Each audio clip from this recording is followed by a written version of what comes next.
Good afternoon and welcome to this first business session of this conference. I had a contract with the organizers of this conference about a month ago about moderating this session. And the contract was that I'll just navigate the discussion without having to say anything at all. But yesterday they surprised me by saying that the format is that the moderator must introduce the topic for about 5 minutes. Now I'm completely at a loss to say anything sensible on the topic for this afternoon session, land policies and economic development in India. So all through the morning I agonized and I said I will say only one thing, which is that I'll make a confession. In my early career, I was a land acquisition officer. So I had acquired land under this draconian, unfair, antediluvian Land Acquisition Act of 1894. Okay. So, and you heard Mr. Panda talk about the Land Acquisition Act this morning and find many faults with it. But we had no geometric shapes, no linear projects, no rectangular projects, no circular projects at that time. Here I was, barely 25 years old. I was to decide whether something was public purpose or not. And I didn't even know what public or private was at that time. And we used to go through the land acquisition process, but one thing I must say, in spite of all the, not negative, but somewhat unfriendly things we heard about the Land Acquisition Act in this morning's presentations, I thought the Land Acquisition Act actually was quite well-drilled. It was something that was accorded a lot of respect by the bureaucracy. And the process was quite intensive in the sense of the awards we conducted, the hearing we gave to the farmers, and the compensation that was distributed. Actually, I'm going back 35 years, so my memory has faded a bit, but my recall is that we used to implement the Land Acquisition Act with a lot of deference to the process and content of the law. The second thing, I said I'll say only one thing, but since they said I must speak for 3 minutes, so let me see how long I can go on. The second thing is that, you look in macroeconomics, we talk about factors of production, land, labor, and capital, right? So land is a different factor of production from the other two, labor and capital. It's unique in the sense that labor and capital can go up, can increase, can decline. But land is fixed, right? It's a fixed resource. It's also unique because it is non-tradable. Unlike labor and capital, which can cross economic borders, land cannot cross economic borders. So it's a very unique factor of production. And we talk about how we, all our lifetimes, we represent different age groups, but in our entire lifetimes, we've only experienced prices of land going up. But that's not always been the case. In spite of land being a very limited resource, for much of economic history, land prices have stayed put or actually declined. It used to puzzle economists that a limited resource, a fixed resource like land, can actually decline or at least the marginal price stay constant. Because we know that when something declines, its price goes up. If capital declines, its price goes up. If labor goes down, its price increases. Okay? But in the case of land, even though it's been a fixed resource, its price had gone down for a long time, and only over the last 100 years is it that we've seen the price of land go up, and now it's come to such a pitch that the marginal price of land is very high. The third comment, something relating to what we heard this morning, is that for some time in my career, I used to work in industrial development in the state government of Andhra Pradesh. And subsequently in the government of India too, I was willy-nilly concerned with contributing to India's industrial development in some sense. And all these potential investors would come to us and say that, look, we want to invest in India, we want to invest in Andhra Pradesh. But last month we were in China, and the Chinese said that they'll give us land, everything else that we need in 2 months. How long will you take? So we try to look very intelligent, very competent, and say, oh, Chinese said 2 months, we will probably take 6 months. Then they come back to us after 2 years. They're up and going in production in China because the Chinese have delivered to them in 1.5 months. And what we promise in 6 months, we don't even deliver in 6 years. So there are lots of reasons for it. Some of those things we discussed in the morning. But the main reason, of course, is India's governance structures, accountability mechanisms, and all the issues that we talked about in the morning about land acquisition being fair, equitable, contestable, transparent, etc. But underlying all these questions is whether India is paying a democracy tax. Every democracy pays a tax. But whether India is paying an excessive democracy tax, which is holding development hostage. So I think I've spoken for about 3 minutes, done my duty. Now I'll turn to this very distinguished panel we have for this afternoon session. Mr. Vinod Rai, who is a very well-known civil servant, worked in the Kerala cadre, worked in the government of India, has earned a formidable reputation for competence and professional integrity. We all know him as the Comptroller and Auditor-General of India, and he redefined the role of the CAG and how accountability watchdogs in a democracy can actually contribute very meaningfully and effectively to improving governance structures. So Vinod, we're very privileged to have you here. We have Professor Abhirup Sarkar, who I'm having the pleasure of seeing him for the first time.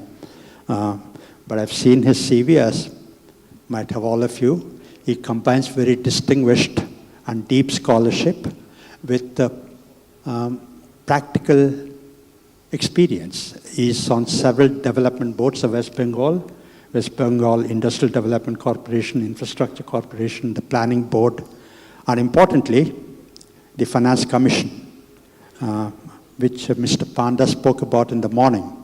In fact, I hope during this discussion you'll have something to say about what the Finance Commission at the state level can do, if anything, about land issues. And then we have my colleague in ISAS, Ronojoy Sen. Ronojoy, I've seen him over the last 1.5 years. He's got very credible and impressive academic credentials. But more important than the academic credentials is his deep and penetrating mind and the political economy dimensions that he brings to bear on practically every issue of importance. So thank you, both of you, for being here. We're privileged that we have such a rich and experienced brain power contributing to this session. We have 50 minutes. I think I've taken up 5 minutes. I believe each of you will have 15 minutes to make your presentation. So please, let me start with Vinod. Will you please take 15 minutes and give us your wisdom? Thank you.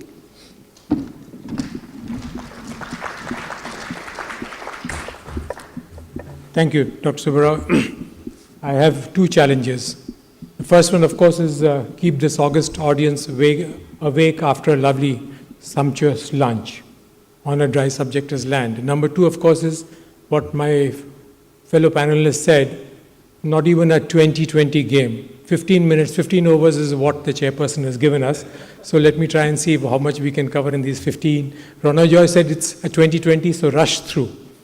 I've got 15 minutes. If you all agree, I'll take 5 minutes to contextualize why we need an integrated land use policy in India.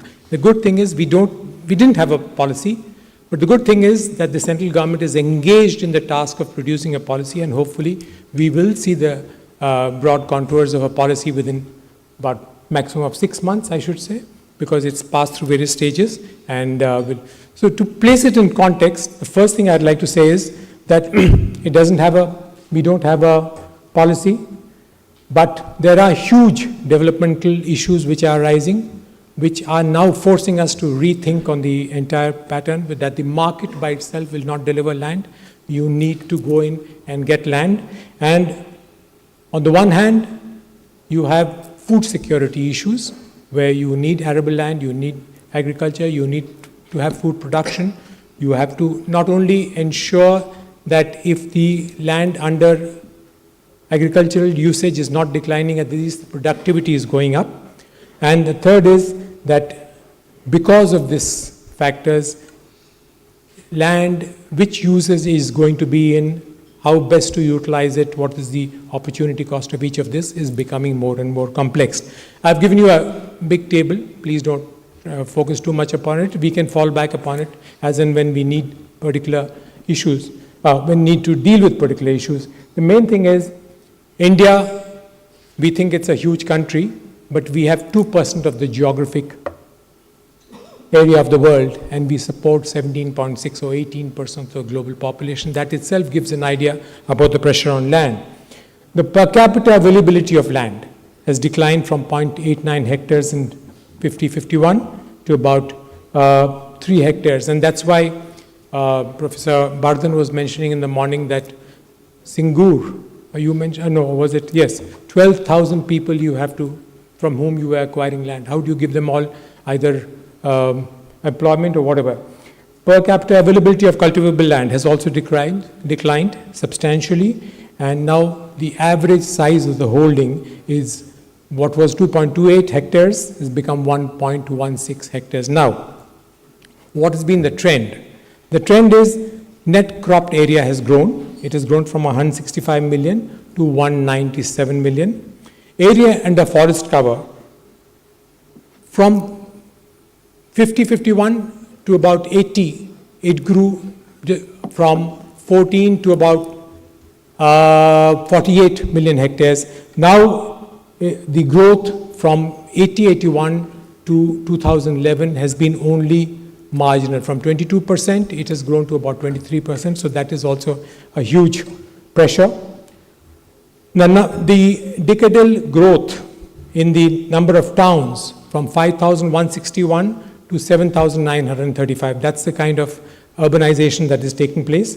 And the level of urbanization has increased from 17% in 51 to 31% in 2011, and is predicted to go up to about 55% in 2050. Now, that is what any land use policy will have to cater to. So the trend indicates that there is going to be a huge amount of urbanization, and urbanization always needs tracts of land for it to be sustained, which is on the peripheral areas of those urban areas, maybe disposal, maybe sewage, maybe water requirements, etc. Now, why is there a need for a comprehensive land use policy? Number one, we need to have a policy which will be sustainable in the long run. Not only at the national level, it will have to be at the subset level, which means the region, the districts, and the panchayat level also. It will have to be judicial. It will have to make all the requirements of that land balanced. Then, at the same time, the developmental needs of the country, infrastructure. We want to go in for a large amount of manufacturing. And more importantly, mining requirements. It will have to cater to, yet retain it as sustainable. The biosystems, ecological systems, these will have to continue to be balanced. We cannot afford to have an ecological damage of the kind that we have seen in Uttarakhand and in Himachal Pradesh. And largely, it will have to be focused towards a particular vision that the country will have for, say, planning 30 years or 50 years hence. Now, Professor Bardhan mentioned in the morning, land is, in the Constitution of India, is largely a state subject. That is the reason why we have seen huge amount of policies on land emerging state-specific. These are not cohesive if you see on the national perspective. They are disparate in a large number of ways.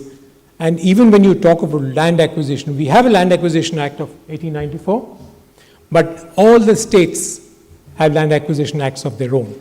And land acquisition is undertaken by the state governments as per their own Land Acquisition Act. They may conform to the original, the National Land Acquisition Act, since they have to draw upon it. Now, as I said earlier, the union government is engaged in the process of formulating a policy.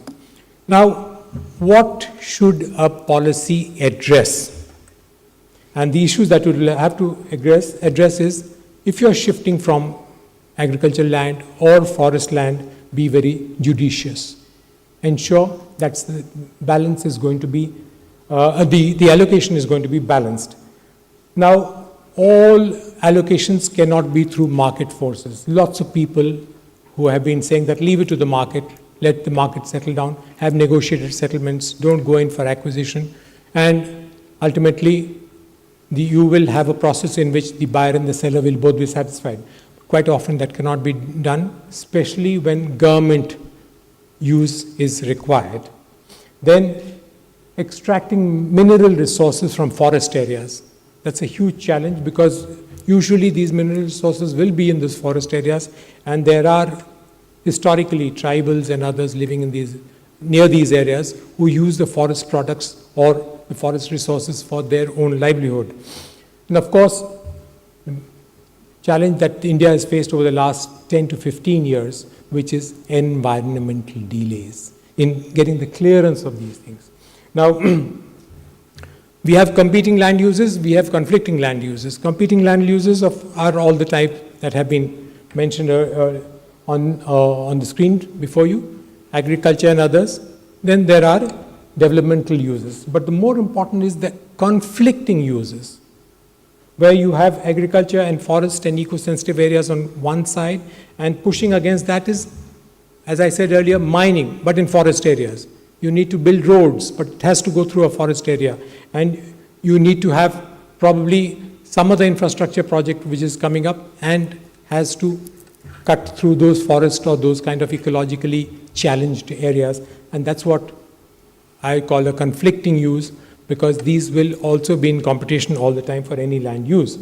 Now, the biggest problem that we are facing over the last 2 or 3 decades is encroachment of land. Encroachment largely of government lands. And what happens is, successive governments, come election time and they get into a mode of regularizing such encroachments. Now, each of these encroachments are against the defined land use for that particular thing. But this is a nexus. You have the politician, you have the bureaucrat who will see the encroachment take place, let alone stop it from taking place, might even encourage it, knowing full well, because history repeats itself. Over the last 3 years, 4 years, they've seen that encroachment getting regularized. And that is why I say before the onset of every election, maybe a state election, maybe a national election, you have huge number of so-called colonies being regularized. That has become a very major challenge.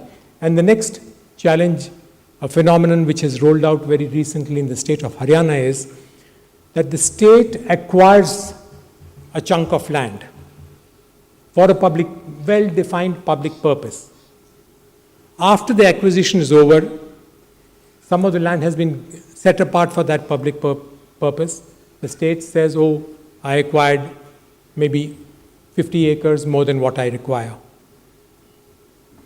and hands it over to a developer, hands it over to a builder or somebody else. And in the process, brings about what is known as a change in the defined land use pattern. Now, that's a very dangerous tendency, but it has happened in the state of Haryana, and it's widely believed that the changes in the land use pattern till about 2009 were only about 150 concessions which had been granted, but between 2009 and, say, in the last 4 or 5 years, the number is 3 times that, which means it's being very freely done. and that brings about a terrible asymmetry in the land use of that particular area. More than anything else, it is hoodwinking the people from whom the land has been taken. Now, what should be the guiding principles of any integrated policy? One is prioritize the use of land, then maintain intertemporal, intergenerational kind of balance, ensure that the requirements of the stakeholders, Singur kind of number of people, Dehri Dam or Sardar Sarovar, their interests are taken care of, and make a 360-degree examination of all factors which affect that particular area where the land is going to be acquired. And that the communities which are going to be removed from that area, or who are going to be the losers, make sure their benefits are taken care of, and also affirmative action about historical imbalances between tribes, maybe communities, etc., are also well addressed. Basically, these would be the macro kind of guiding principles. Each region would have its own interests, but they would all be covered by these kind of macro interests. Now, let's get into what I think we all need to discuss. What should be the recommendations for an ideal land use policy?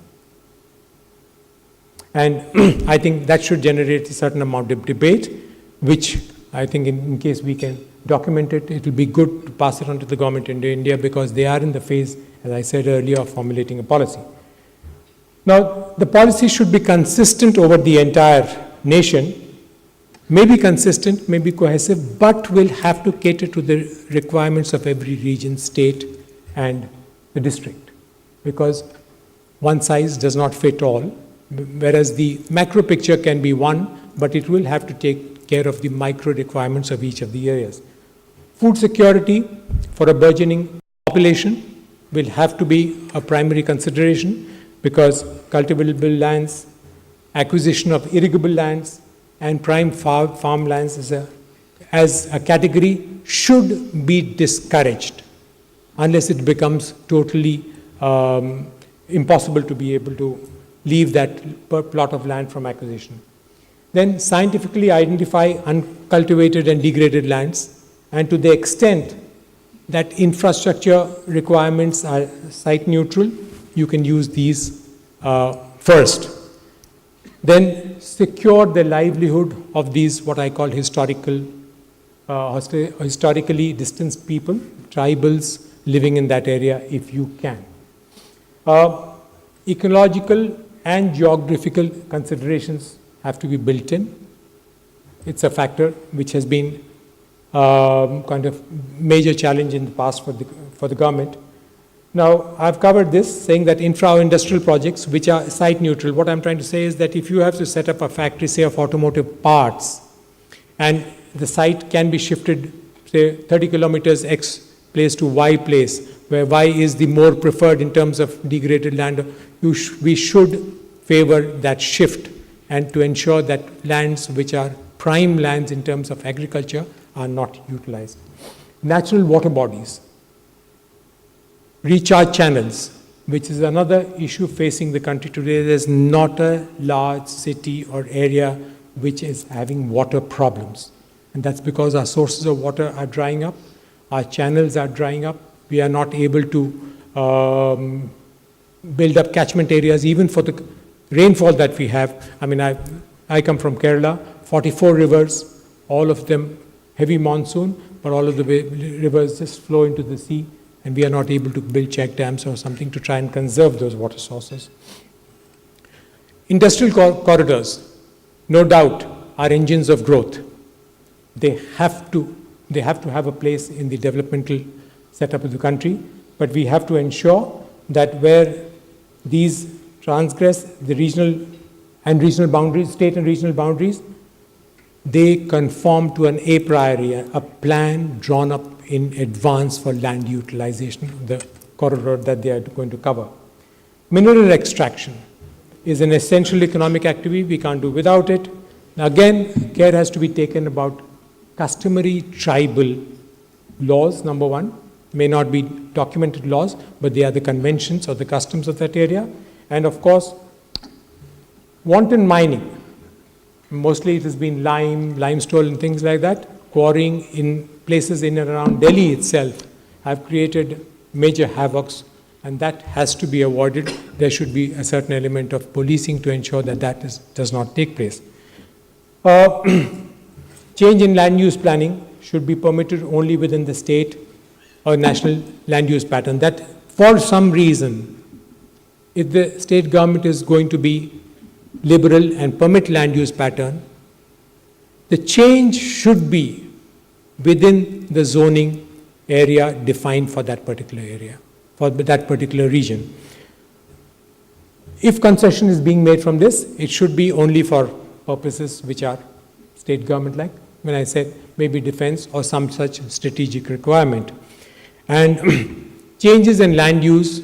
Now, land acquisition, we go through a very detailed process. Notice is given, objections are called for, each one is heard. After the objections have been taken care of, then the process continues. If the government is going to make a change in the land use, that process should be followed again for the land use. The idea is make it that much more difficult to bring about a change in the land use. Don't leave it to the vagaries of a particular chief minister or a minister for revenue or land, whatever it is, to do it if he wants to do it by himself. Encroachment of land has to be prevented, but in the prevention part of it, we have a huge amount of machinery which is supposed to protect government lands. We have urban local bodies, we have rural bodies also, Panchayati Raj bodies also. What is the accountability of, say, a councillor in a municipality? What is the accountability of a legislative assembly member, an MLA? If he sees an encroachment taking place in his constituency, if the councillor sees encroachment taking place in his ward, what is his accountability for that? Why doesn't he take action to report it? Why doesn't he take action to ensure that that encroachment does not take place? Now, I'm stressing this point basically because, as I mentioned earlier, these are the very people who actually go and support the encroachment in a very covert kind of a fashion. So, elected councillors, legislators have to have specific responsibilities. They should also be made responsible for encroachment in their areas. And more importantly, encroachment should be barred by law so that there is no scope for permitting regularization of that encroachment. These are my slog overs now. He says 2 minutes. So, land pooling has started.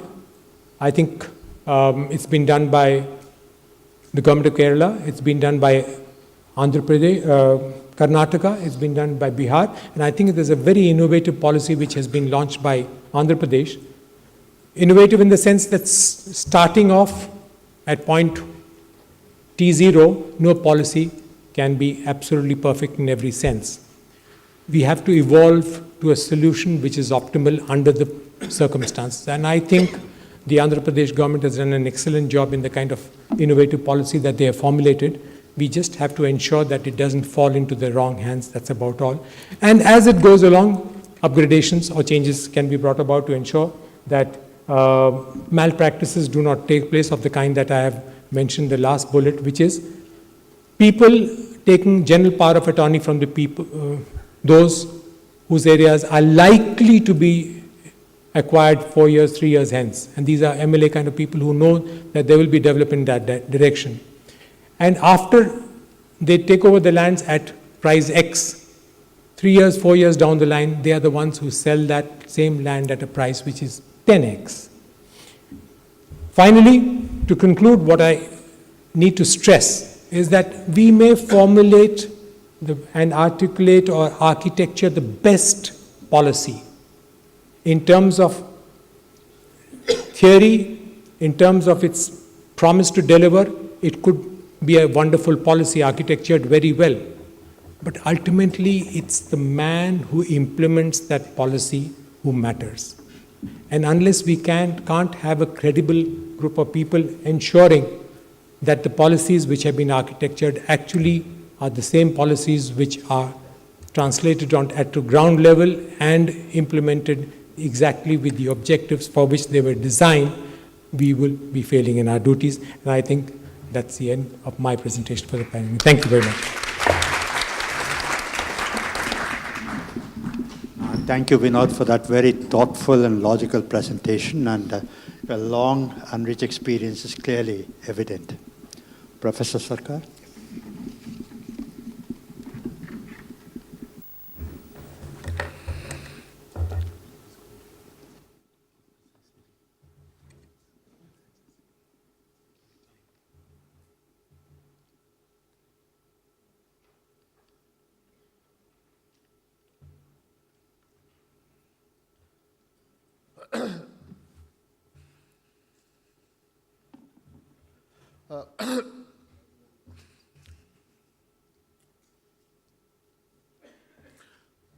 I was planning to talk about development and displacement from an economic point of view.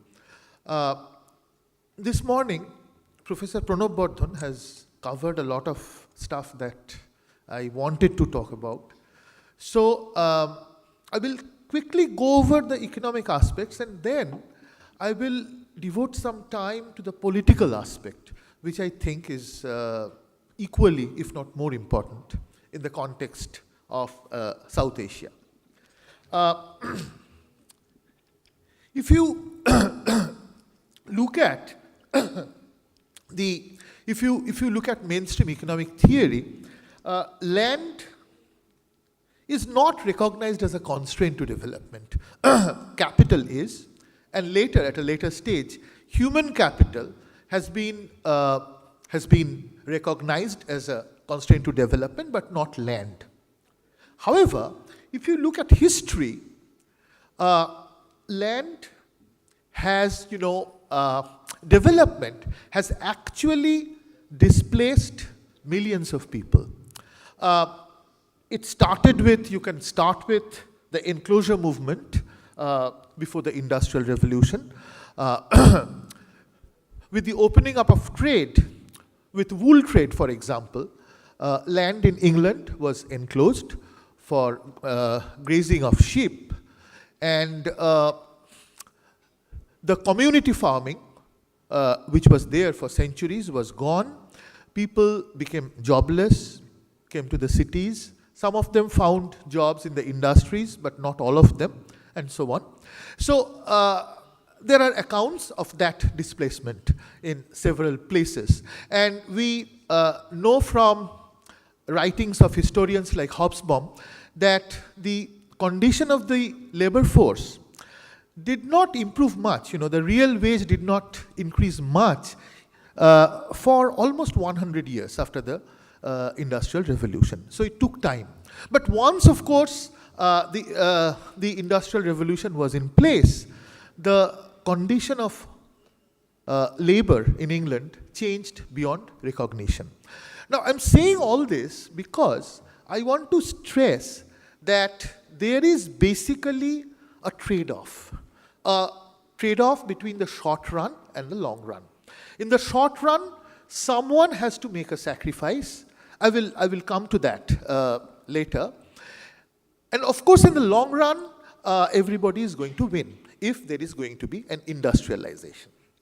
There are other instances, USA, construction of dams in Asia, Africa, Latin America. All these incidents have displaced millions of people. I will just skip China. Let us look at the experience in India. Dams have displaced about 20 million people. Some estimates put it at a higher figure. And what is more worrying is that more than half of the displaced people are tribals. 10th five-year plan estimates, according to that, mining has displaced 2.5 million, 52% are tribal. Forest conservation displaced 0.6 million, and so on and so forth. Industry displaced 1.25 million. Infrastructure displaced 0.5 million. And most of these are tribals. though tribal population in India is about 8%, but displaced, the proportion of tribal that were displaced due to developmental projects is much, much higher. So there is an issue here which we have to take into account. Now, when we talk about displacement or eviction, of course we have in mind some involuntary displacement. People are not being displaced out of their own sweet will. And that in turn means that these lands were not bought voluntarily from the market. There was acquisition. Acquisition basically means that the government sends a notice to the landowner, and at a predetermined price, the landowner is, it's mandatory for the landowner to give the land to the government. So the government is involved in all this. Why is the government involved? Why is it necessary? Why is government intervention necessary? Well, you see, as Dr. Subbarao said, or raised the question, is there anything special about land? After all, when an entrepreneur goes out in the market, he buys his raw materials, labor, and he hires capital from the market and so on. So he's basically buying the factors of production from the market. So why should we make an exception for land? In what sense is land different? In fact, there is a theorem, very well-known theorem in economics called the cost theorem, which says that, well, if you leave it to the market, then the market will allocate an asset to that person who has the highest valuation for that asset. So, if an industrialist has a higher valuation for land, and if you leave it to the market, then one can argue that the industrialist will give a higher price to the farmer and get that land. Why doesn't it happen? In fact, the cost theorem does not hold because of several reasons. There are certain assumptions behind the cost theorem, like no transaction costs, no externality, and so on. And these assumptions are indeed violated. There are large transaction costs in the morning sessions. People have talked about that. Land is fragmented. So the seller has to negotiate with a large number of people. As Professor Bordhan said, 12,000 sellers were involved in the case of Singur. And that involves a large transaction cost on the part of the buyer. Now the question arises, if the government comes in, government also has to incur a transaction cost. It's not costless for the government. But then one can argue that on the part of the government, if the government is involved, the transaction costs are lower. Why? Because the government already has an administrative machinery in place. So the government can always use that administrative machinery to make sure that the transaction takes place. Then there is a speculative holdout, which Professor Bordhan has already discussed, which creates externalities. People would always try to sell at the end because the bargaining power of the buyer would go down as he's buying more and more of land. He's more committed to the project, and that will increase the bargaining power of the seller. So something has to be done about that. Then, of course, again, Professor Bordhan has talked about this. Some government intervention is desirable because, on the one hand, you have a large number of small sellers bargaining with a big industrialist. These small sellers individually might not have that bargaining power. So the government might have to, get into the process and make sure that the small sellers get a minimum price.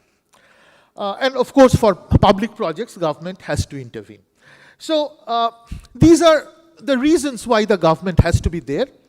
And once the government is there, the There's a question of compensation. Well, there are several things that are to be taken into account. You see, in a country like India, land provides the opportunity to work. So during lean season, or even during busy season, sometimes you do not get work. You are guaranteed of employment if you have your own land. So the fact that land provides you employment has to be built in. That is not taken care of the market price of land. In other words, the shadow price of wages is much less if you have unemployment. So the market price cannot take into account that compensation. When the government is fixing compensation, government has to take into account that. Then again, suppose land is cultivated for self-consumption. If the farmer is selling off his land, he has to buy his food from the market. The market price is much higher compared to the price at which the seller, the small seller, is selling his produce to the market. So that difference usually goes to the middleman. So once the small farmer has to buy from the market, he has to pay a much higher price, and that has to be built in. So there are other there is a loss of human capital as well.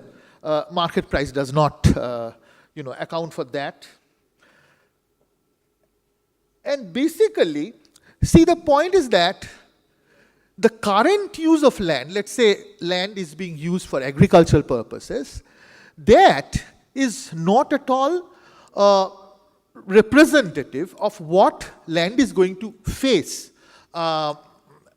fetch in future.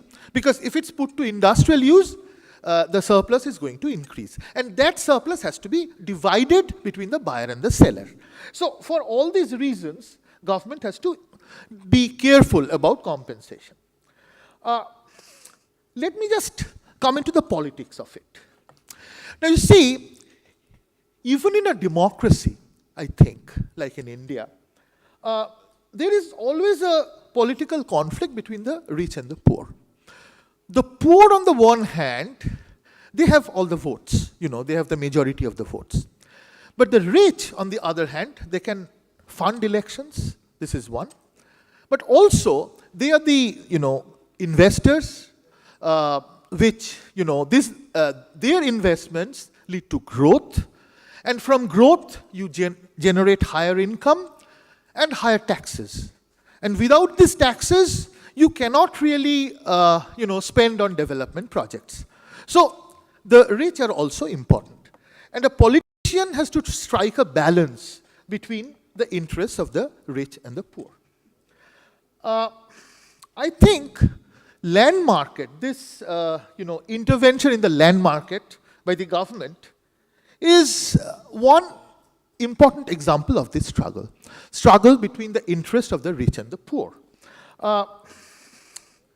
You see, at one extreme, the government can say that it's just going to facilitate land purchase. 100% has to be market purchased. This is one extreme. On the other, you could go for 100% acquisition at a pre-announced price. And this UPA government's 2013 Act, that provided for 80% of consent, right? That is one point within this 0-1. So actually, the degree of intervention would depend on, you could choose any point between 0% and 100% consent, depending upon the politics of the region. Now, this is what I want to stress. You see, India is a large country, and the political scenario is different. So, for example, in states like West Bengal, the general consensus is pro-poor. It does not matter which party is in power. Even the middle class is pro-poor, so it's much more difficult to acquire land. You have to look at the interest of the poor, otherwise you will lose your election.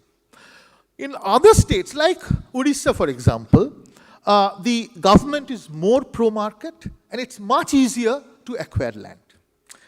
Now, of course, one can argue that after all, it's a win-win situation. If you transfer land from agriculture to industry, the surplus, you are going to create a positive surplus. So why can't you distribute this surplus between the seller and the buyer? The problem is that there are lots of uncertainties about this surplus. On the one hand, the seller does not know what to do with the money that he is getting. On the other hand, the entrepreneur is not sure about the future stream of income. So one does not really know how much this surplus is.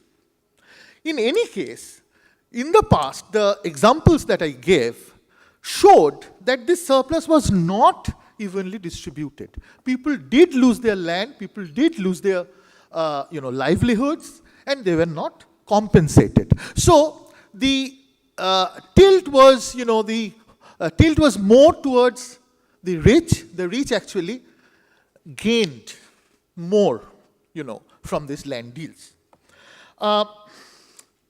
Annuity, question of annuity has come up. Now, one problem is that, like Professor Bordhan said, the annuities could be funded by the equity of the company. Now, the farmer really does not know what this equity is going to yield. The farmer is very much aware of the risk of agriculture. This is known risk. But industrial risk is something that he really does not know about. In this situation, what would a politician do? If the politician has to take the side of the farmer, he or she has to win elections. And after all, in a democracy, a politician has to represent the majority, Given that, it becomes, for this person, for the politician, it depends on the local political, history, and also geography to some extent. If a land is less fertile, it's easier to acquire, and so on. So I will conclude by saying that, you see, in the morning, Mr. Ponda talked about competitive federalism. Now, my question is it giving an advantage to industrialists? If you have competitive federalism, then of course the states are competing to get investments, which is a good thing from certain point of view, but may not be such a good thing from some other point of view.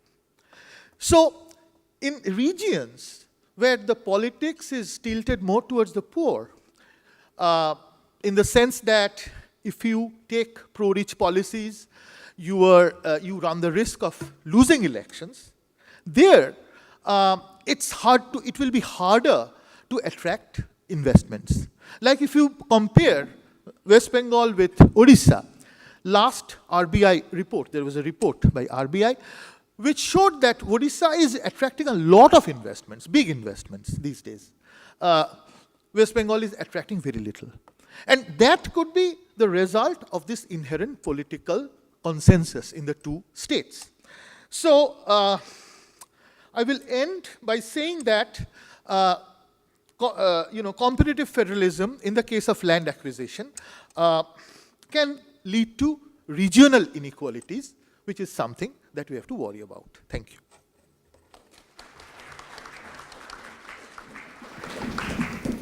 So thank you, Professor Sarkar, for a very insightful presentation. I was particularly impressed by how lucidly you explained the characteristics of land markets and how land markets perform under information asymmetries and incomplete information.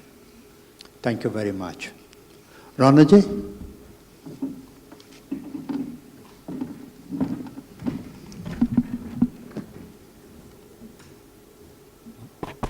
Thank you, Dr. Subbarao. In the limited time that I have, unlike the earlier speakers who really went through the nitty-gritties of land acquisition, I'll run through the constitutional developments around land and its political context. I'll also briefly look at the back and forth between Parliament and courts on the issue of land. And I'm afraid this will be a little historical in its content. Okay. So, one could broadly, divide, the issue of land and its relationship to the Constitution and the courts into four phases. One is in the 90s, 50s, and 60s, very much the high noon of the Nehruvian period, where property was a bad word and land reform was top of the Indian National Congress's agenda. The courts, which were willy-nilly brought into this question, and I'll dwell on that a little later, were cast as defenders of the right to property and compensation and seen as enemies of land reform. And this eventually, there was a series of events that would lead to the imposition of emergency, and land was actually a crucial part of the puzzle. By the late 1980s, except for certain states like West Bengal, land reform had sort of slipped off the national agenda. Alongside that, the state's power to acquire land had expanded greatly. And protests against big projects had also become fairly common. And Professor Bardhan, in his morning keynote address, talked about Singur, and we have had references to other protests like Nandigram in West Bengal. We had also references to the Narmada project, so on and so forth.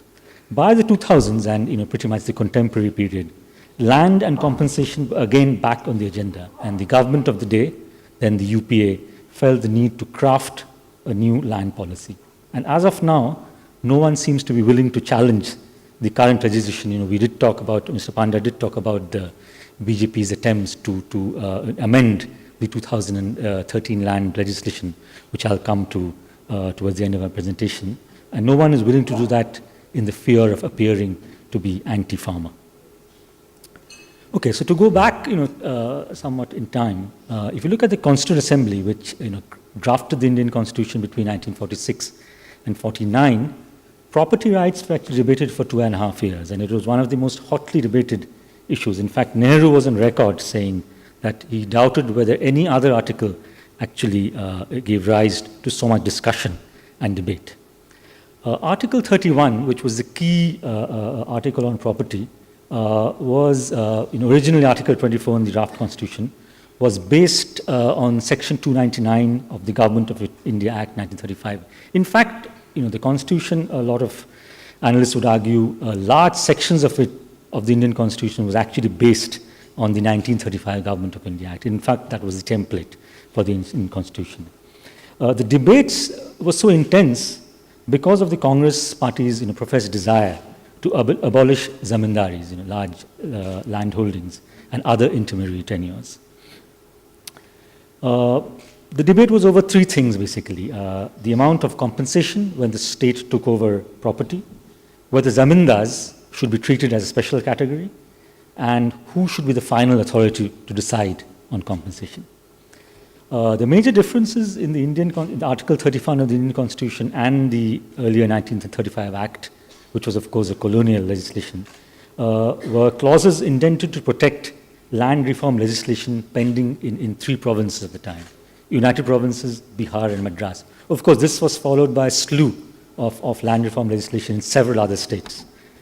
Another major change in the Indian Constitution compared to the 1935 Act was the inclusion of property in the fundamental rights to freedom guaranteed by Article 19. So Article 19F was devoted to property, and it said, no person shall be deprived of his property save by authority of law, which was a clause again pretty much taken from the 1935 Government of India Act.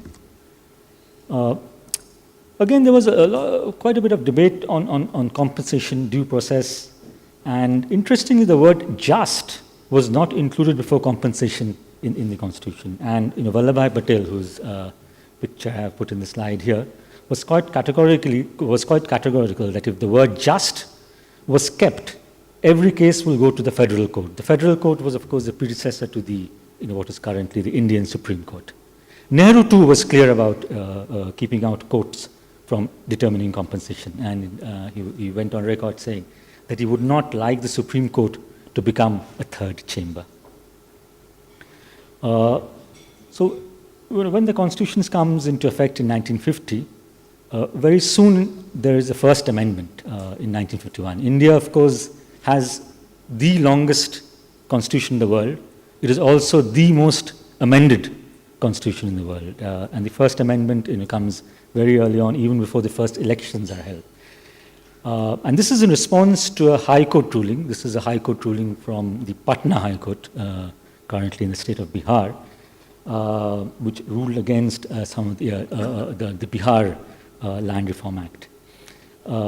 So what the First Amendment did, among other things, the First Amendment is a crucial piece of legislation on several areas, freedom of speech, reservation or quotas for the backward castes. But amongst the many provisions of the First Amendment was Article 31, which provided that no law affecting rights in estates could be considered void. And also importantly, under Article 31B, a Schedule 9 was created to protect land reform laws from judicial action. And one of the major sort of constitutional historians, Granville Austin, called it a constitutional vault, whereas you've had later scholars like Raju Dhawan have called it a constitutional dustbin, where you can put in all kinds of legislation which are then unchallengeable in court. And again, Nehru came out strongly against the courts, and why we, meaning the Parliament, should have the power to change the law if the courts, construe the law in a way which does not fit with our, the legislature's intentions. This sort of triggered off a series of court cases, in most instances, the landlords challenging various state land reform legislations in court.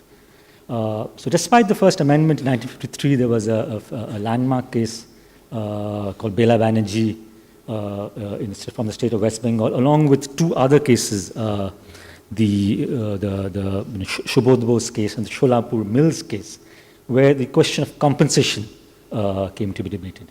And the Supreme Court, in the instance of the Bela Banerjee case in 1953, said compensation must be a just equivalent of what the owner had been deprived of.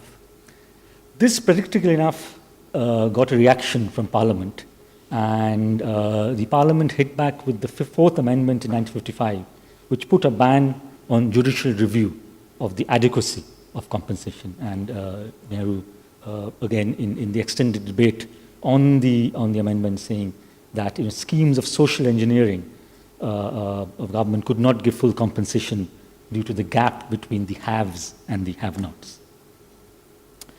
And the Parliament judiciary tussle became a sort of a recurrent theme of the 1950s, 60s. I don't want to go into that in great detail, but so whenever there was a Supreme Court judgment that was adverse, the legislature reacted. So in 1964, we had a 17th Amendment, which broadened the definition of estate. It also put another 44 acts into the 9th schedule, which, as I just mentioned, was a sort of a constitutional dustbin of sorts. The 17th Amendment was upheld by the Supreme Court in the Sajjan Singh case, but in a later landmark case called the Golaknath case, which occupies a critical place in India's constitutional history, where a Punjab land law was challenged, the court said that fundamental rights, like property, are a basic structure of the Constitution and cannot be amended by the legislature. And this was a landmark ruling. By now, Nehru was, of course, had passed on, and Indira Gandhi was in power, and the Indira Gandhi government reacted with the 25th Amendment, where the word compensation was replaced by the word amount, and this was fairly critical, and expressly kept out of the purview of judicial review. Again, the court strikes back, and this you can see again, its back and forth continues to the 60s and 70s, and this time with a judgment, a Kesavananda judgment, which was decided by a 13-judge bench. Actually, the only instance where 13 judges of the Indian Supreme Court got together. So the Golaknath case, interestingly, was an 11-judge bench judgment, whereas the Kesavananda judgment was a 13-judge bench. And this really is probably the most debated and critical judgment in India's constitutional history, which again reiterated the basic structure doctrine, where it said that the Parliament had limited amending powers and could not tamper with the fundamental rights. This, in some ways, the Kesavananda judgment is also critical in India's political history because it paved the way for emergency, Indira Gandhi's imposition of emergency 2 years later, and where Indira Gandhi also reiterated the supremacy of the legislature via the 42nd Amendment. So the emergency is between 1975 and 77, when Indira Gandhi gets voted out. The Janata government that comes into power then passes the 44th Amendment, and as you can see, I was mentioning, the Constitution is much amended. So already by the 70s, we've had over 40 amendments, and currently, actually, we've got over 100 amendments to the Indian Constitution. So the Janata government restores democracy and balance of powers to a certain extent. Importantly, property is taken out of the fundamental rights, with the then Law Minister Shanti Bhushan saying in Parliament that the vast majority of Indians don't own much property, and the property right could not be equated with the more important rights, such as freedom of speech, the freedom to move freely within the boundaries of India, the freedom to form associations, etc. So property in that sense was downgraded, right? And a new article, 300A, was inserted, which in its language was very similar to Section 299 of the old 1935 Government of India Act, and the article said that no person should be deprived of his property save by authority of law. Okay, so coming to sort of more recent times, land returns from the 1990s, and instead of land reform, it's now the question of compensation for acquired land and rehabilitation of oustees that become the biggest policy imperatives.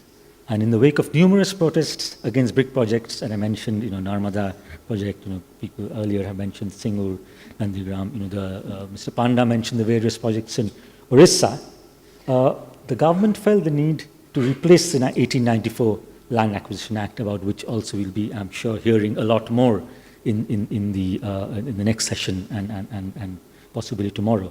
The 1894 Land Acquisition Act, of course, goes back almost a century, but it's a mistake to think that it wasn't amended. It was amended at certain points, and in 1984, it was actually substantially amended to give the government, in fact, greater powers in acquiring land. Certain compensation amounts were increased, the solatium was increased, the solatium amount was increased. So there were changes in the Land Acquisition Act over the years. It wasn't as if that the 1894 Act was preserved in total over a century. But in the wake of these projects, in the wake of these protests, the government of the day, then it was the UPA 1 government headed by Dr. Manmohan Singh, decided to bring a new legislation in place. So instead of amending the 1982 Act, the idea was to bring a new Land Acquisition Act. So there were two separate acts brought forward in 2007. One was the Land Acquisition Amendment Bill, and the other was the Rehabilitation and Resettlement, the R&R. Both bills were eventually merged, and this, Mr. Panda was talking about the time that some of these processes and legislations usually take in India. So this was 2007, the process was initiated, but these in 2011, these efforts came to some sort of fruition, and by this time, of course, you had the UPA 2 in power. So what happened was both the bills, the rehabilitation and land acquisition bills, were merged, and what the government came up was the right to fair compensation and transparency in land acquisition, rehabilitation, resettlement. The commonly used acronym is LAR bill, which was introduced in Parliament. It was piloted by the man in the slide, the picture of the man in the slide here, Jairam Ramesh, and it was after a fairly a long debate with several amendments passed in 2013. Some of the key features which have already been mentioned in some of the earlier lectures and presentations in the morning were social impact assessment, higher compensation than the market rate, and a consent clause. And to come to now, a completely contemporary time, after the Modi-led BJP, came to power in 2014, they sought to amend the LARR. First with the ordinance right at the end of 2014, in fact it was December 30th or December 31st, 2014. And I don't want to go into much detail. Mr. Panda actually, I think, gave you a sort of insider's insight into some of the debates that happened on LAR. But some of these sort of critical clauses of the amendment bill were waiving the consent clause, which required the consent of 80% of landowners for private projects and 70% for public-private partnership projects for 5 categories of land. And these 5 categories were defense, rural infrastructure, affordable housing, industrial corridors, and infrastructure projects. It also exempted, besides exempting the 5 categories from social impact clause, there were also restrictions on the acquisition of irrigated multi-crop and other agricultural land. So I think I have kind of running out of time, so I'll sort of quickly. There were some contradictions in the stand of the government. So in the face of concerted opposition, and we must also recall that the government, even though the BJP enjoys a majority in the lower house or the Lok Sabha, actually lacks the numbers in the upper house or the Rajya Sabha. So the amendment fell through because of the concerted opposition in Parliament. So even though they had the numbers in the lower house, they did not have the numbers in the upper house of the Rajya Sabha. And despite Prime Minister Modi's defense of the amendments, both in Parliament, and one might mention here that Mr. Modi is somewhat of a reluctant parliamentarian, and made this point in other pieces elsewhere. These sort of 2 major interventions that he made were scripted performances, which were both on the motion of thanks to the President's address, which is something that happens during the budget session. And these were fairly lengthy interventions, where he talked about the land acquisition and defended it. He also defended it in public in what is, he has a monthly radio address called Man Ki Baat, what's on his mind. There too, he sort of spoke about the land amendment and why it required to be pushed through. But it seemed that the BJP was caught in the contradictions of battling the perception that it was too close to corporate interests, and it was something that was being incessantly spoken about by the opposition, even as the BJP and Mr. Modi attempted to project an inclusive and pro-poor image. So I think I'll end here with a cartoon from one of my former colleagues in the Times of India, Neelav, which shows the unseemly haste with which all the opposition parties have sort of jumped onto the sort of pro-farmer, pro-peasant bandwagon. And as you can see in the picture, the farmer himself is sort of left in the backdrop, and the scarecrow in the backdrop is Mr. Manmohan Singh. Okay, thank you.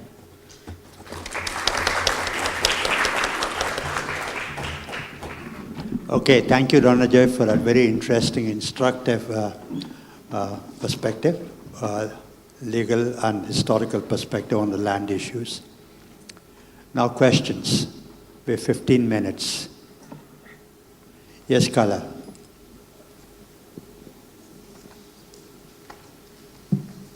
Thanks. All the presentations were very thought-provoking. My question or slash comment is targeted to Mr. Vinod Rai. Very rightly, he did point out that there is a lot of encroachment of government land, 1, and 2, in the recommendations part, which was much appreciated. He talked about how punitive action should be taken against all the encroachers of government land. Now, my primer on that is the fact that the institutional arrangements for land use, at least in India's cities, I'm sure it's the case in India's villages as well, it's very, very fragmented. In a study we did for the 13th Finance Commission, Government of India, we were shocked to find that a large urban local body like Bangalore had no record of how much land it owned. There is land owned by the railways, there is land owned in the city by textile mills, there is land owned by defense, there is land owned by the ULB, there is land owned by the UDA, the Urban Development Authority. So they had absolutely no record of how much land they owned. So if you don't even have a record, how on earth do you go about monetizing this important asset on your balance sheet, and really how do you go about taking punitive action against those who encroach upon it? So I mean, my sincere request to the policy makers is that they should at least mandate that states and local bodies should count how much land they have in their possession, and I think that will be the first step towards doing anything else. Thank you. Yes, Vinod, thank you. Only a former CAG can answer such an incisive question. I did say that encroachment should not be regularized. I did not prescribe any punitive action on the encroacher. I prescribed all punitive action only on those responsible for ensuring that encroachment doesn't take place. And I specifically mentioned that they should be made responsible for encroachments and held accountable for any encroachment that takes place. Now, any agency which is regularizing encroachment can only be that agency which has title or ownership of the land. So to that extent, it is well defined. If huge colonies are being regularized, it's obviously land which is being regularized by the state government. Encroachment is being regularized by the state government. State government would have ownership of that land. So that's why I was largely talking about urban areas where colonies mushroom overnight, and come election time, these get regularized. So to that extent, the definition or the title of that land is available with that agency which is regularized.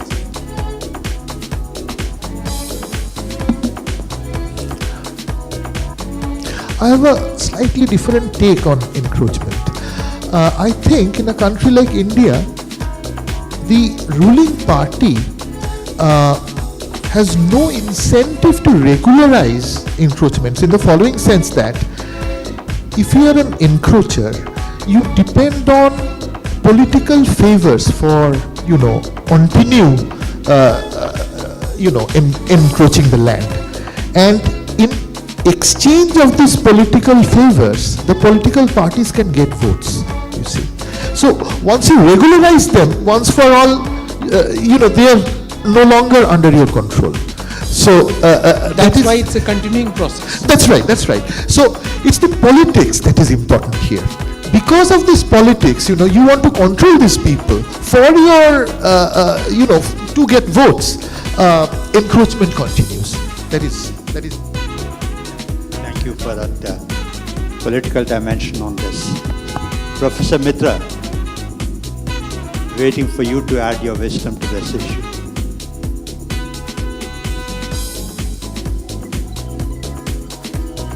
My question is to Dr. Ronojoy Sen. My question to Dr. Ronojoy Sen is the question that Dr. Ronojoy Sen asked earlier to Mr. Panda.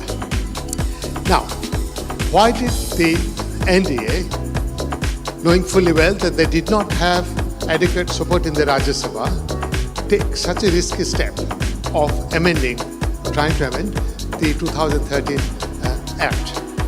The reason I ask this question is because I like to think of political parties as strategists who have a vision and who are sending out a signal. Now, the NDA government, with its foreign policy stretching out to the whole world, was out to send a signal to investors that India is now ready for investment, and investment can be made because land has been transformed into a mobile capital.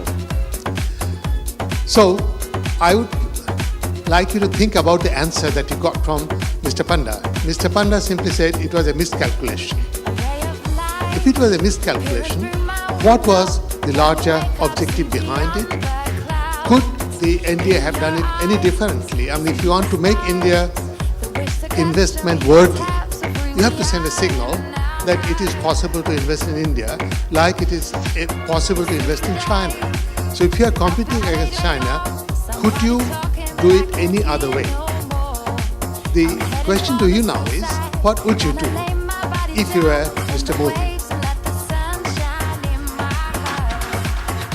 I think the answer to the first part of your question you gave yourself, in the sense, I think the rationale behind rushing into the land legislation amendment, even though it was politically somewhat risky, was to give a signal to the investment community that India is open for business and they're doing things very differently from the earlier regime.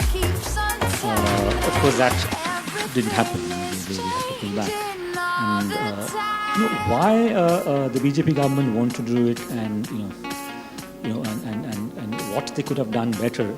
An answer to that is, I think the BJP, in some senses, underestimated the level of opposition to the land decision. So, of course, the Congress, they knew would oppose this policy. But the Congress, has roughly 40 odd seats in the lower house and 60 odd seats in the upper, but they by themselves wouldn't have been able to stall the agenda.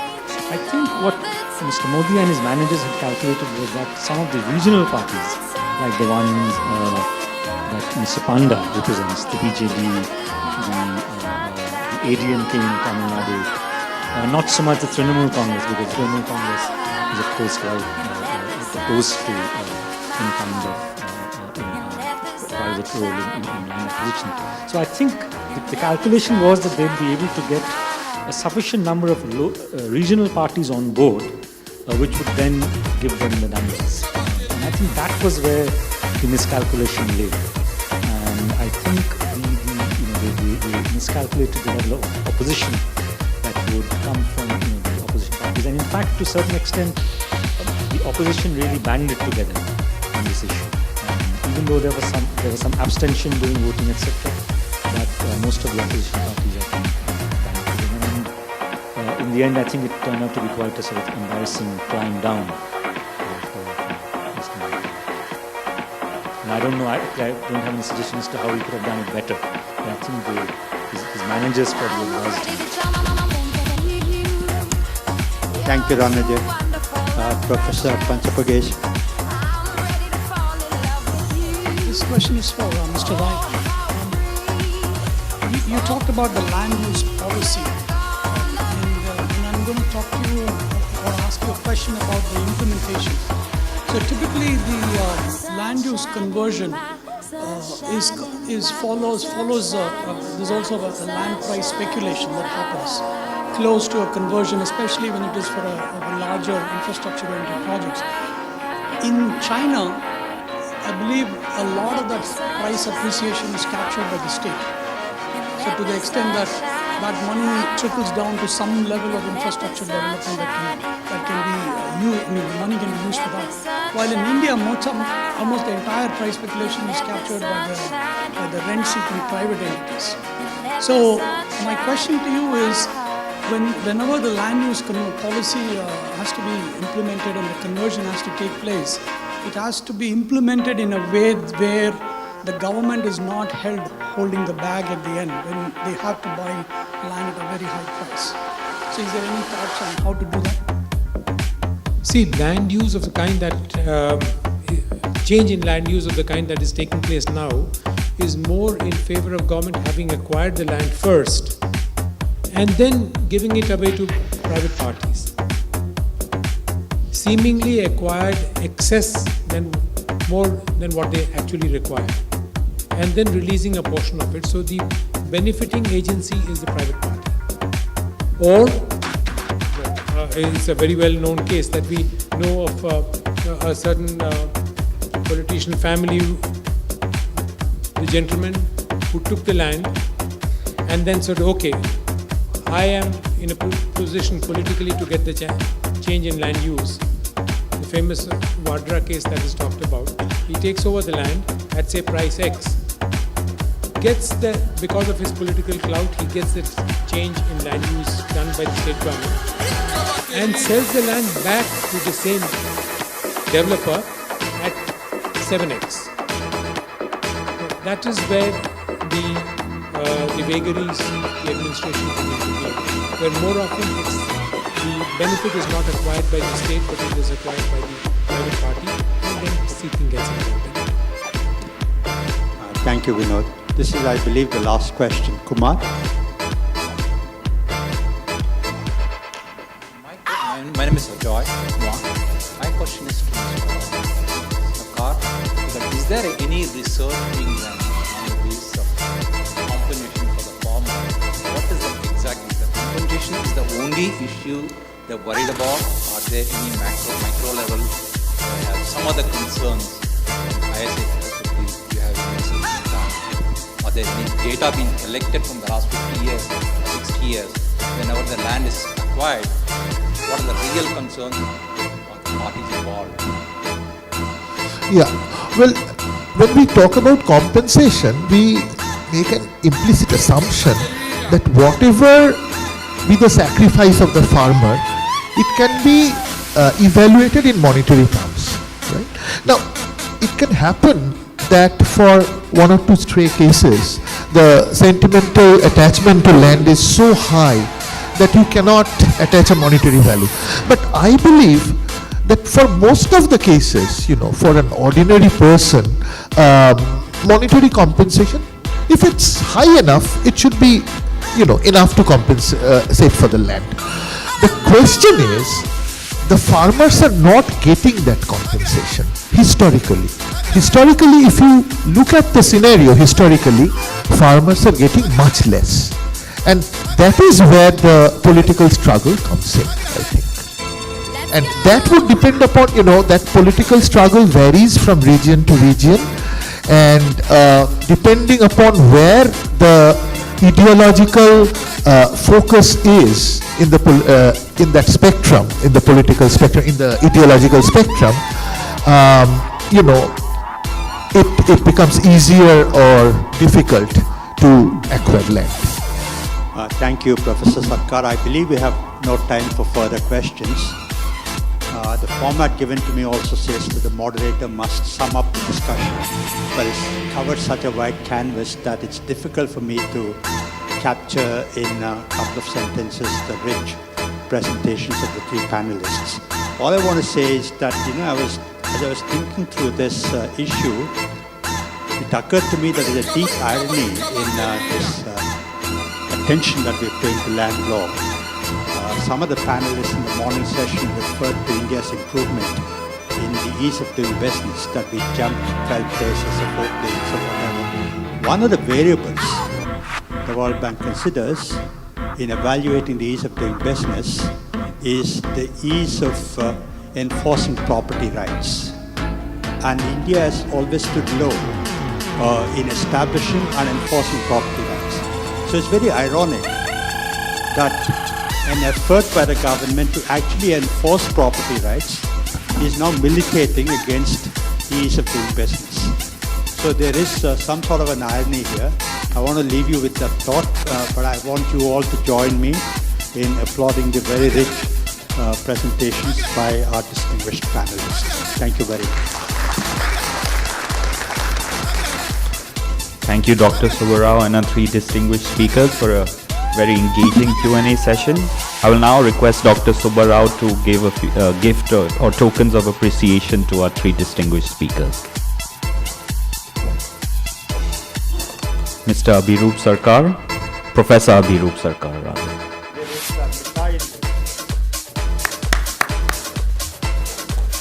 Mr. Vinod Rai,